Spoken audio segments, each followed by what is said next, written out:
Ukraine is a country which faces the worst challenge, security challenge, which any nation worldwide has faced since the Holocaust. Exactly. Like, uh, we do not have like any baseline, any example how you need to act when a nuclear power tries to raise you. Like, what do you do when you don't have nukes and a nuclear power attacks you? And the nuclear power is sitting in the United Nations Security Council and hires a former German chancellor and a couple of United States generals and a former Austrian foreign minister and. Like, there is no manual for that.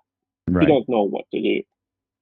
And you don't have enough weapons, you don't have enough manpower, you don't have like a mountain range which like separates you from the aggressor, because unfortunately for Ukraine, the most part of the land border between Ukraine and Russia is just plain land.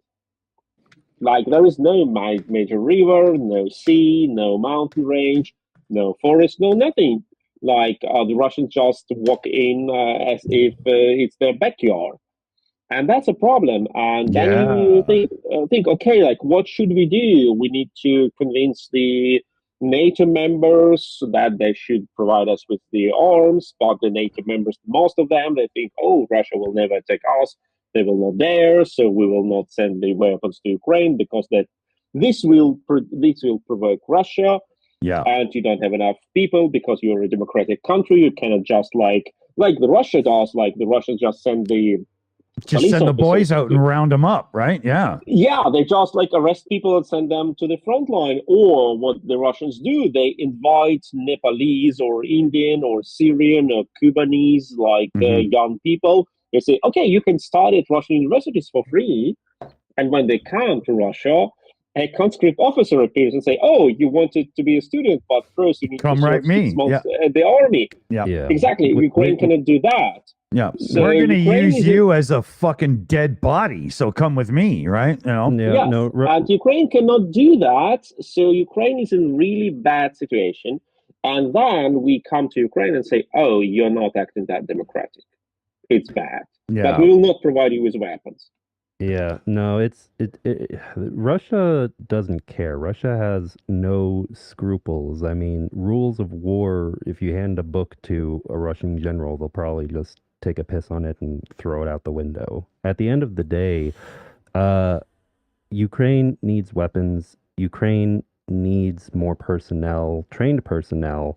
And that's why we're seeing right now a lot of articles in the news that are talking about, not troops to fight, but yes, a request for trainers for soldiers from NATO countries to come in and help train Ukrainian soldiers, because they're having to do all of it. They're having to do the training, they're having to do the fighting, they're having to set up their logistics networks and try to get everything they need from their allies while holding off the Russians on all fronts on a very flat terrain.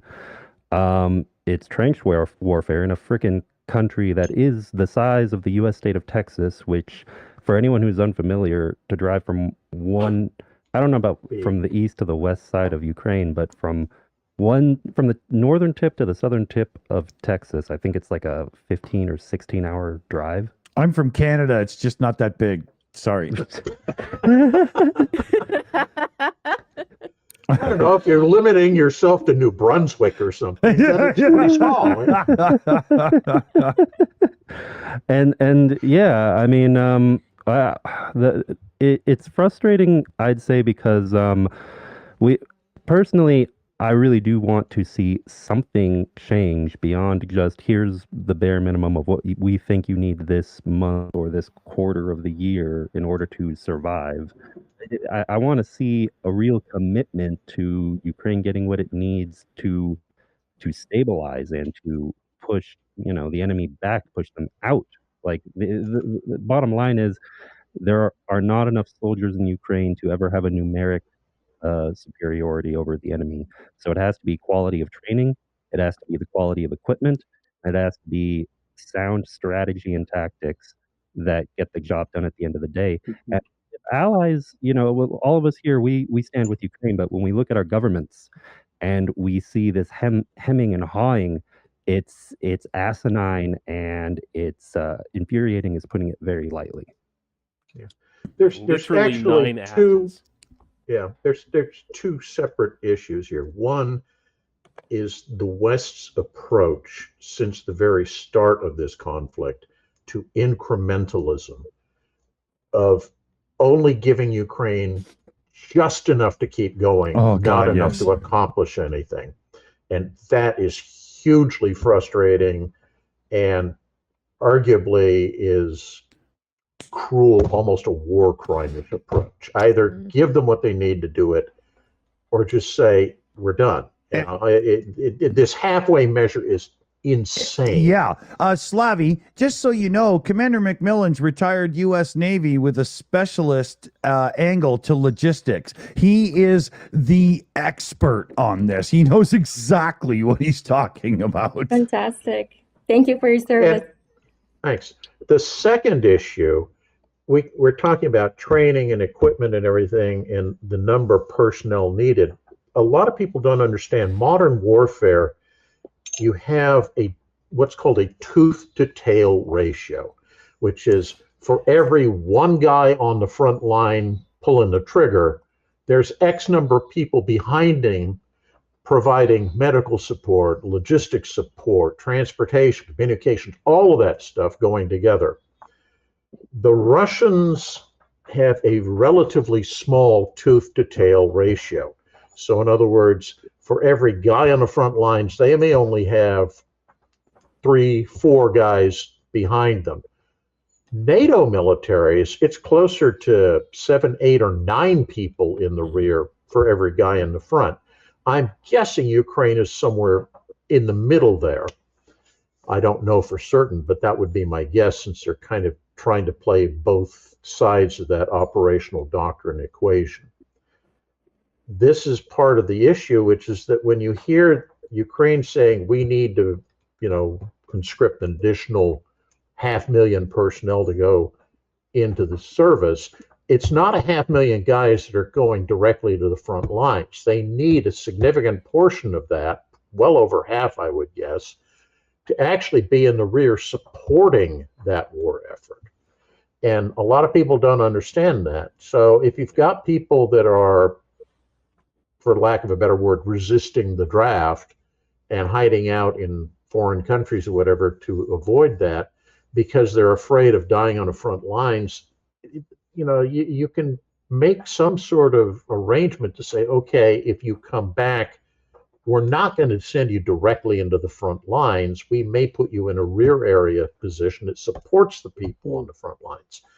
And related to that, as you hear some of the operational commanders in the Ukrainian army up front saying, one of the biggest problems is that they have people who've been on the front lines for 2+ years who'd like to pull out of the front line to have a couple months in the rear to recuperate.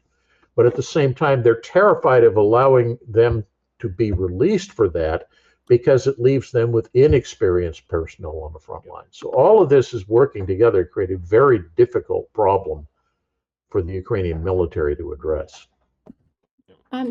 Millen, if I may ask a question, what are your thoughts on Blinken's vague response in terms of letting Ukraine strike in Russia and Russian positions? It's really bizarre. It's the only word I can come up with, because you're getting two messages at the same time. Go ahead. My opinion on this, I don't know that I'm right, because as most of you know, I don't follow politics that well. They all kind of just a bunch of old crybaby men to me, and they should all be slapped in the head and kicked into the closet. But I believe that he's trying to follow former UK Prime Minister Cameron there when he basically let out, we don't care anymore what you do with the weapons. And I think he's trying to say that without starting the back and forth rhetoric of the left and the right going at it yet again. That's what I think. There's that, and there's also, I think, continued fear. I think it's misplaced, but it's still there. It's still present. Continued fear of escalation, where should the U.S. give unqualified permission to say, strike any target as deep inside Russia as you want with our weaponry, we don't care. You're fighting your war. We've given you the weapons. How you use them is your issue. They're afraid to say, yes, do that. So you get this double speak, Orwellian, well, yes, but no. And it comes across, in my opinion, as dumb is what it is. Slavy, I understand why it's happening. Slavy, what was your opinion on it? How did you take it? I mean, it was extremely vague. It was you can do it, but we're not telling you not to do it. I think don't get caught with your hands in the cookie jar. Yeah, in a way, at first, my first thought is like, oh, they're probably like letting Ukraine strike Russian positions. Otherwise, they would be like, no, absolutely not. So this is their way. This was my first thoughts, that this is their way of saying yes, but no. Well, it's a false premise. It's a false premise of strategic ambiguity. Yeah, exactly. So in other words, they're striving for that, but they don't have strategic ambiguity because Russia knows what NATO's capabilities are. Yeah. And, so you can't say, oh, we have strategic ambiguity when Russia knows everything. Russia knows what Ukraine can do as well. And so, Germany has been trying to hide behind that as well, and it just doesn't work. Sergey wants to get in, and we got to go to Greg Terry as well. So Sergey first here. Thank you, my dear. So we have a perfect example of how incapable and unadult the U.S. politics is. So how incapable and amateur U.S. politicians are. First, you have a visit of Mr. Blinken to Kiev, where he has been asked, do Ukrainians allow, do you allow the Ukrainians to use other camps on our Russian sovereign territory? And Mr. Blinken says very clear and look, I'm a lawyer, I can read behind between the lines, and he clearly allows them to Ukrainians to strike Russian territory because he says that we neither encourage nor talk about it, but the weapons we provide to Ukraine are Ukrainian weapons now, and it is the way of Ukraine to define the targets for them. From my perspective, it's a clear yes. Under a pretty strong cloud of we don't care. And then the next day, the Speaker of Pentagon is being asked, and she says that no way, we do not allow any usage of sorry, I said German, of American weapons on Russian sovereign territory. And that is already a contradiction. And I would say, just bring your bureaucrats together and teach them what they say and what they say not. Yeah. Just teach your guys and girls talk the same shit. Lauren in the chat says plausible deniability. Amen. I did want to look. Yeah. I am absolutely okay when you say we don't want Russia to behave. We don't like it. We don't encourage it. We are against it, but it's Ukrainians. Mm-hmm. And that's okay. That's plausible deniability. You say, oh, we never wanted Belgorod to be hit. We never wanted to upset to be hit. We never wanted Novorossiysk to be hit. Right. But, we have provided Ukraine with the weapons, ask the Ukrainians. That is one question. That is absolutely okay. You don't say, nuke Moscow, or destroy Saratov, kill Russian nuclear industry. You don't need to do that. You just do not need to stand on the way. And that is what the US is doing all the time. They are calling the Ukrainians and say, don't hit Russian precious oil refineries. They call Ukraine on the way and say, don't use our attacks on Russian sovereign territory. You know what Russians are doing? The Russians have built a full-scale air base just 40 kilometers from the Russian-Ukrainian border, from Ukrainian Kharkiv region in Belgorod region. Do you know why? Because they know that the Ukrainians may not attack this area. So the Russians have a full-scale runway strip and a military air base 40 kilometers, 30 miles from Ukrainian border in Belgorod region, Russia, and they can start their planes from there.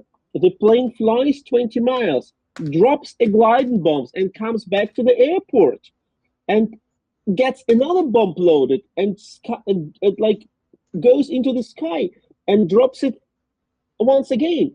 So why do they do that?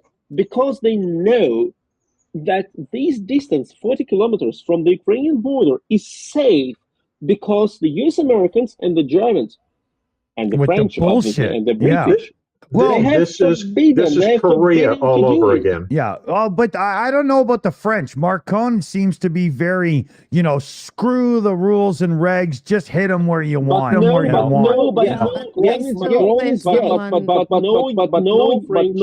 French missile.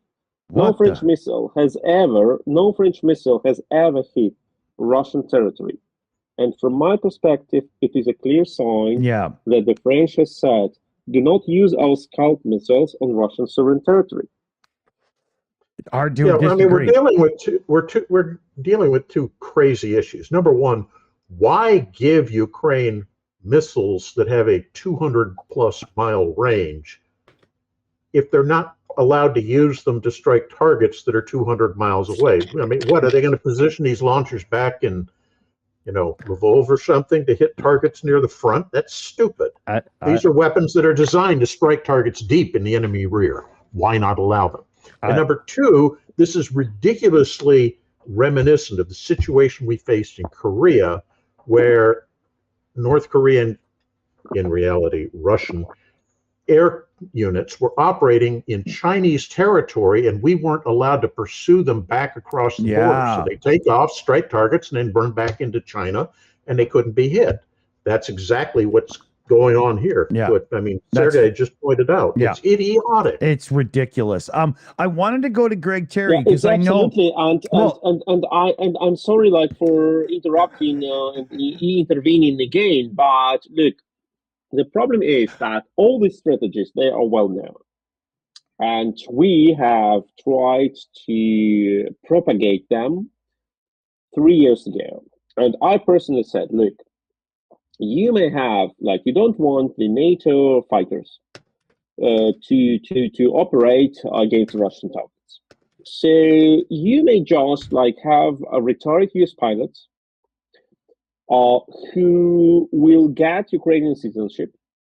They will be Ukrainian citizens. And you will find 20 US pilots who are capable of flying F-16 who would say, fuck yeah, I want to be a Ukrainian citizen for that because all my life I wanted to shoot down Russian planes and that's my only chance.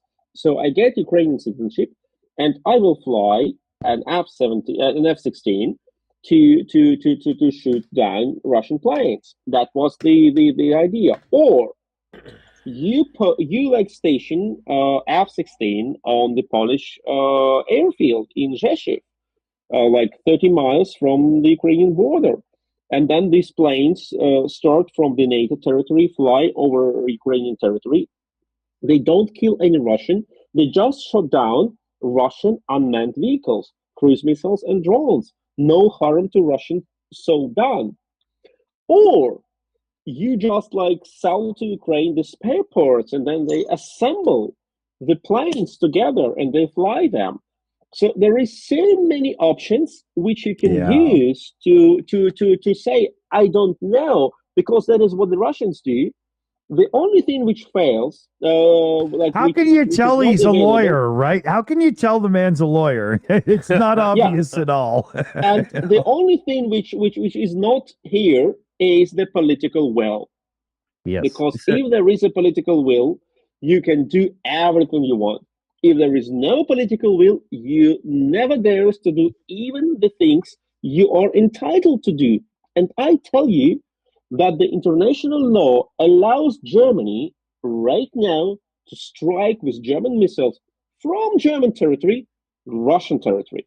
Yeah. Because you have international law, because you have the RCEVA letters, which allows you to do it as long the United Nations Security Council has not spoken, and it will not speak as long Russia is on board. So if you really stick to international law so much, you say international law allows us to use all our army in a collective defense case to hit the aggressor, and the aggressor is Russia. So I tell you, the problem is not the law. The problem is the lack of political will. Absolutely. Yeah. Sergey, I'm going to say real quick, I think Greg had something he needs to say, and then I will be right back. So I've got this little animation I'll share with you guys while I'm gone. I'll be back. Okay. What the hell is he up to? Here, hold on. Wow, Sakai. Yeah. Well, then he blanked his screen. So what am I supposed to see? I think it's that little Charlie Brown. Sakai will be right back. Oh, okay. There we go. Yeah, he has to go do his own stream. I think he has to go and hold his wee-wee in front of the porcelain, but we'll give him a break for a minute. Yeah. So Greg, as per the announcement and the ambiguous nature of it, what were your thoughts? My thoughts are completely different because I spend time with the frontline soldiers. So I personally feel that I killed it. Go ahead. You killed it? The mute. Yeah. Or the echo. Yeah. I was echoing? No, Sakai did something. I think he put his headphones by his microphone when he walked away. It's just not working out. I just have a little different perspective. I think, first of all, Ukraine will use American weapons to strike Crimea, because Crimea is Ukraine. Damn right it is. It's been occupied for all these years, but it's Ukraine. So we will see them utilized there more. Plus the long-range drone equipment that Ukraine is now developing. We saw that strike a couple of nights ago where they were able to hit simultaneously, basically, Sevastopol, Novorossiysk, and what was it, Kusabi, or I think down the coast, oil refinery, port, and military base. We'll see more of that. As far as using these ATACMS or other things inside Russia, we'll know when it happens. So for me, I just say let's stop talking about it and let's see what happens. It's like the Danish prime minister coming out and saying the F-16s will be there in a month. And then they had to backtrack on that and come back the next day and say, there's a big difference between a month and then you add an S to it. Yeah. I stand by my term at the earliest, and I've heard this direct from Ukrainian military. September will be the earliest, and F-16 will be in the air of Ukraine. President Zelensky himself said yesterday, we hope that maybe by this year we will have an F-16. That is what you need to listen to, guys. He wasn't even willing to say fall. No, and let me tell you something. And he had to back up too, because a lot of these soldiers, they're not fully equipped. They do not have enough artillery. They do not have enough shells, and they're trying to play this game and run this crap. And let me just be quite honest with you. We're sitting here worrying about some ATACMS being able to hit into Rostov-on-Don while thousands of Ukrainians are being melted on the zero line. The big problem is we actually need to put them where they can begin to hit the supply lines that are inside Ukraine and destabilize the supply lines. I could give a flying flip about Rostov being hit, to be quite honest. Commander McMillan has talked about the logistics of supply lines and stuff, right? Until that stopped, Ukraine will struggle to stop this assault. We have not yet seen the summer offensive. You will see a summer offensive, and it's going to come from two directions. Not sure which direction, but I can tell you they're going to be coming down south for sure for Karakova. There's no question. They want to get Pokrovsk as well, but Karakova for sure. If you do not know where that is, that's down on the southeastern, kind of where the front line down there takes a left hook, is where Karakova is. One of the most important places. It's not OPSEC. It's not private information. The whole world knows it if you know anything about this war, how important Karakova is. So we're going to see that. And as far as what Blinken says or what the Pentagon says, I could care less of what they say. It's what I want to hear is bold talk, not about a weapon working strike, but I want to hear bold talk that is like Blinken did about 10 days ago, where he says, if you do not like being hit with American equipment or our supply, then leave the country of Ukraine. And that's finally a bold statement. This is the rhetoric that the Kremlin understands. They could care less about Blinken saying, well, it's not really what we recommended. Then the Pentagon coming out yesterday, their spokesperson. Do you really think that chick knows what's going on? Of course she doesn't know what's going on. Okay, if our war is dependent upon what she, the press secretary of the Pentagon, then we've already lost the war. What we have to deal with is deception. We need to allow deception to take place. The next world leader or idiot inside Ukraine or Russia that says the F-16s will be there in 2 weeks, you know what? You're destroying the Ukrainian war effort. It needs to be a surprise. They just need to appear in the sky. And you're affecting the news flow and the but it affects the news flow and stuff, and it affects our ability to help because people think it's good. It gives talking heads something to talk about, and they don't have a flying flip what they're talking about. Let me tell you the real story right here. Yeah.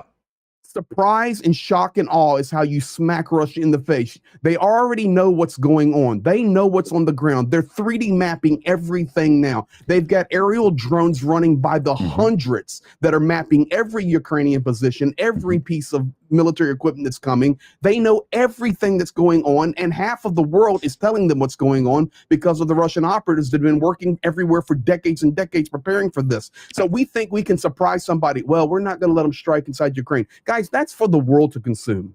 That's for the world to consume. Yeah. Let the powers that be do what they do, and the best thing we can do is stop predicting all this crap and let Ukraine just start smacking them with the stuff that comes and take care of the supply lines, because until that's stopped, then we're in trouble. I'm just telling you, we're in trouble until the supply lines are stopped. The man preaches with serious iron in his hand, so he knows what he's talking about. Oh yeah. Well, listen, it's not that, man. I'm there with them. I know. I know. Like, I talk to soldiers every day. Zero line. Yeah. And we have leaders that come out and say, oh, they got plenty of supplies. And I'm listening to guys on all fronts tell me, dude, I don't know what planet they're on. I can only fire one. I don't have 10. And I know for a fact, point blank, and I can never tell where, and I can never tell who. Yeah. But the southern line has become, this is not OPSEC, Russia knows. The southern line has become much weaker since the incursion north of Kharkiv. For a fact, multiple groups have had to rotate up north that should never have had to go there. And the north, we talked about the supply from the backside and stuff. This is something, it's stretching lines thin, and had the support package come in when it should have instead of so late, do you think they would even be in this position? No, they would. So there's a trifecta going on there. So the world dragged its feet, led by the United States in supplying Ukraine in due process. Commander McMillan is the expert on this. Just because something is signed and it's on the way, yes, U.S. can get something somewhere, anywhere in the world within 24 hours, no question. Damn right. But it's very difficult in Ukraine to move things. Yeah. I can't stress to you guys how dangerous it is on the front when you get within 20 miles of the front with drone activity and with artillery. It is not easy. The night vision, the whole war front has changed due to drones, thermal vision, night vision, and the ability to move things. Ukraine has very little cover to get supplies to the front lines. A lot of the positions that Ukraine is holding are wide open. That's why some of the stronghold and bastions are Sumy, Kharkiv, the Konstantinivka to Slavyansk semicircle. Those are the strongholds. Once you get past those places, much of what Ukraine is holding is wide open. open. It's the exact not like- opposite of like where I live, right? You know. Well, it's the exact opposite of being able to base your supply through Donetsk, which is a mega city with much cover. Yeah. It's completely different ball game where they Right. can run this stuff in. And Ukraine doesn't have enough supply yet to start pounding the supply lines of the highways and the rails and all of these things. You know, Serge was talking about the airport in Belgorod. He is exactly right. That needs to be smashed because it's devastating. Today, 20 FAB bombs have already been dropped on Vovchansk. Today, just today. It's happening non-stop, and it's leveling that city to the ground. And supply. Number two, the struggles in getting their handle on mobilization. And that has been their internal issue, and it's been externally pressured by Russian propaganda as well, causing hiccups in the system. You know, the fear of mobilization. And I'm telling you right now, I'm there with the people. They're scared to death. And how the could reason you not be? Well, let me just finish. Let me finish, Serge. When your brother is calling you from the zero line and he tells his brother, don't come yet until we're resupplied. If I die, I'm going to die. I'm already here. Don't come here. There's not enough stuff. Do not come. Get in the basement, hide the mobilization. And this is a guy that wants to go fight. Yes, yes. So the supply is vitally important. That's being rectified. Mobilization is being rectified. And then the final thing that I would say is underestimating and playing the game of what Russia actually can do. And I am not, you guys know. Real is the only way to go, right? Reality is the way to go. And you can sit around here and sit around the world and go, well, their stuff is trash. 50% of it blows up in the air that comes from North Korea. Yeah, but 50% still hit the ground, and everything that blows up still hits the ground. It's called volume. And quantity has a quality all its own. Thank you, Commander McMillan. And then our drones are better. Absolutely, absolutely. Right now, drones are basically about equal with what they can do. Russia has some technology where they're running fiber optics or these cabling with their drones. This is why they're able to map in such high resolution. They're putting out drones connected to a fiber optic wire, and they're running out up to 6 kilometers connected to fiber optic. There is no Wi-Fi. There is no Starlink. There is no cellular. They don't need it. It's hardwired. They go out, they do their reconnaissance, they bring them right back, and it's fully mapped in full HD. Ukraine has the same technology, not to the same range. I'm not giving you guys inside information. This is all public. If you want to go look it up, it's a fact. And here's where Ukraine, here's where Ukraine has the advantage. They're better operators and they're better soldiers. The meat grinder that Russia sends, they are poor soldiers. But with that said, the DRG and the special ops that Russia sends, they're good soldiers. They're skilled and they're quality soldiers. So, you know, call a spade a spade. Yes, Soviet mentality, Soviet mindset, Soviet war machine, meat grinder, scorched earth. But do not sit around and go, well, you know, well, they're just, what a joke they are. Well, what a joke they are. They're killing Ukrainians every day. Every day. So you put those things together and you have the perfect storm. And I waited for my hour for that speech. Thank you. I absolutely agree with what has been told here, and that is indeed a very serious case. And that is exactly like the problem was like what we observed since summer 2022. In summer 2022, the Ukrainian offensive has started, Kharkiv and Chernihiv offensive, and the West has practically said, we are fine, the Ukrainians are doing good, and we will not support Ukraine with additional ammo or weapons because they will just strike too hard and that will make Russia angry. And that was the first initial scene of the West.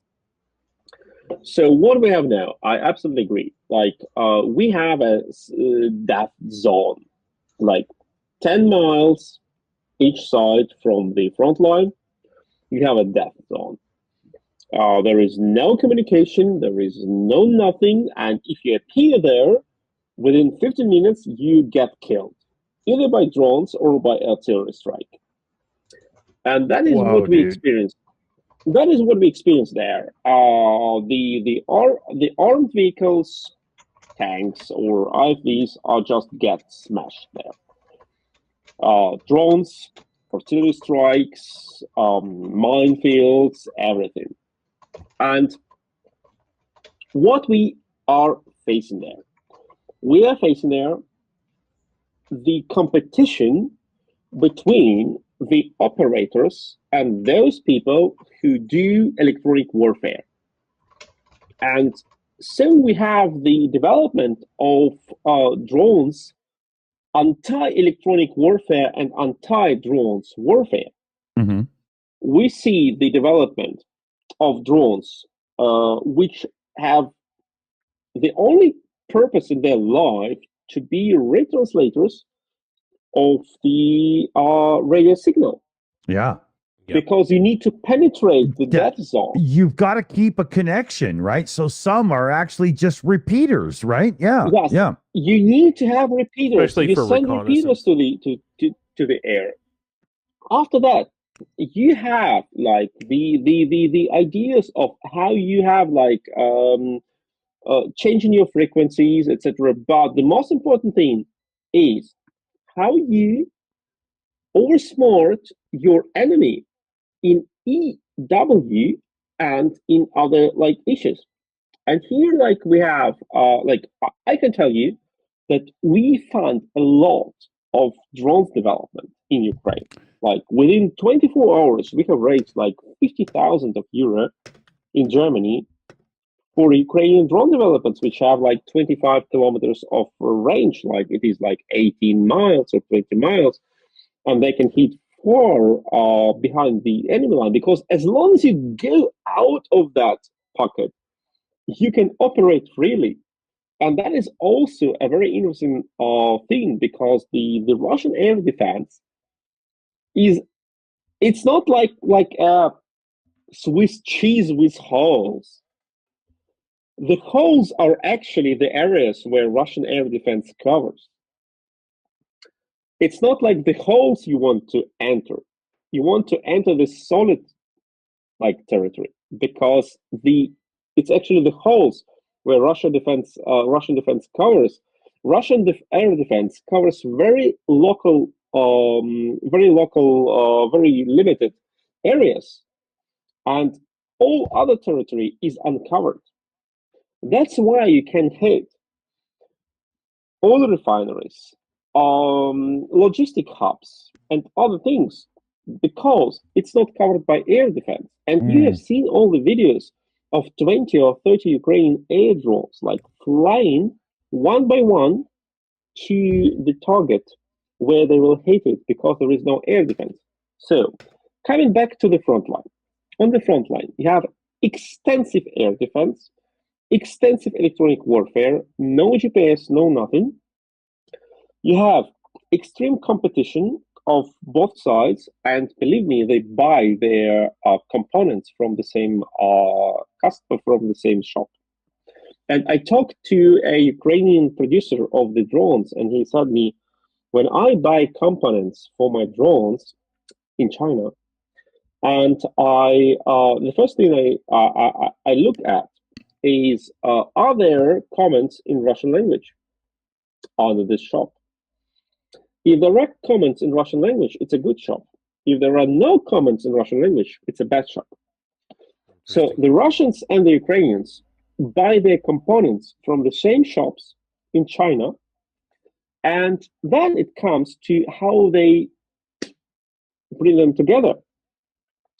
What models they create, how light they are, how heavy they are, how robust they are. I held Russian frames in my hands. Mm-hmm.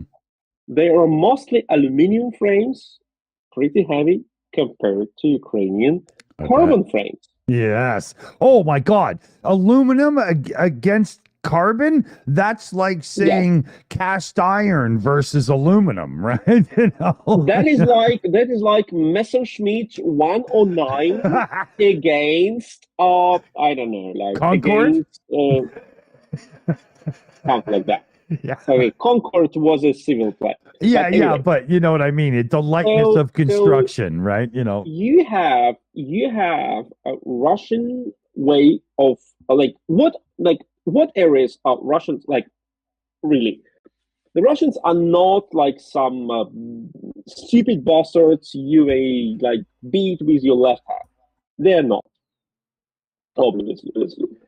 You need to define the areas where they're strong. I hear myself in the echo. Could you? One sec, I'm on it. And there we go. We're good. And Slavy's back, so everything is now the show makes sense. There we go. Yeah. Okay. So Slava Ukraini. And the Russians are not like complete idiots. They are not that smart and they're not that good, but they're not complete idiots. Which we would like them to be. They're not Inspector Clouseau, but you know they're not the top level, right? Where are the Russians strong districts? First, they can scale things up. They are not very creative. They do not allow a lot of creativity. They do not allow a lot of ideas from the grassroots. But when they got the right idea, they scale it up immediately. Sure. Tell every single factory, do exactly as it is. That's their strong side. And the Ukrainians are strong in that they are always testing the thing on the ground, and there are like hundreds of independent research centers which are doing that. And if you look at every single brigade has its own research and development center. And they do things, and they get money, and they have crowdfunding and fundraising for a single brigade. And when we do fundraising, we fundraise for a certain brigade. We say we're doing it for the 47th Brigade or for 92nd Brigade. Right. We don't say we fundraise for the Ukrainian army. In Russia, it doesn't work like that. No. So the Ukrainians are good in testing things and changing things and communicating and making people a part of it. But the Russians are good in scaling things up. And that is the problem. As long as we allow the Russians to have enough resources to scale up, we are not in a good position because they really are good in scale things up. And they know where are the strengths. The gliding bombs are their strengths, and the absence of the Ukrainian air defense is their strength.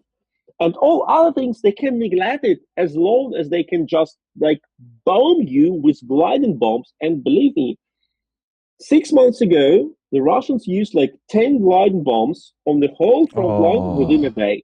Within a day, 10.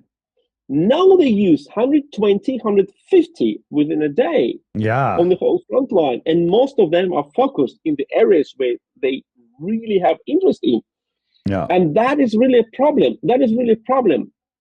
So what they do, they build the airfields close to the area where they want to use gliding bombs, and they let a plane fly once again. So that problem could have been solved by one single Patriot battery, which just like brings the busters from the air. Yeah. But we do not like let it happen, and that is how the Russians beat us sometimes. Yeah. Killing mostly Ukrainians when they understand that we are too slow. And I'm wrapping up.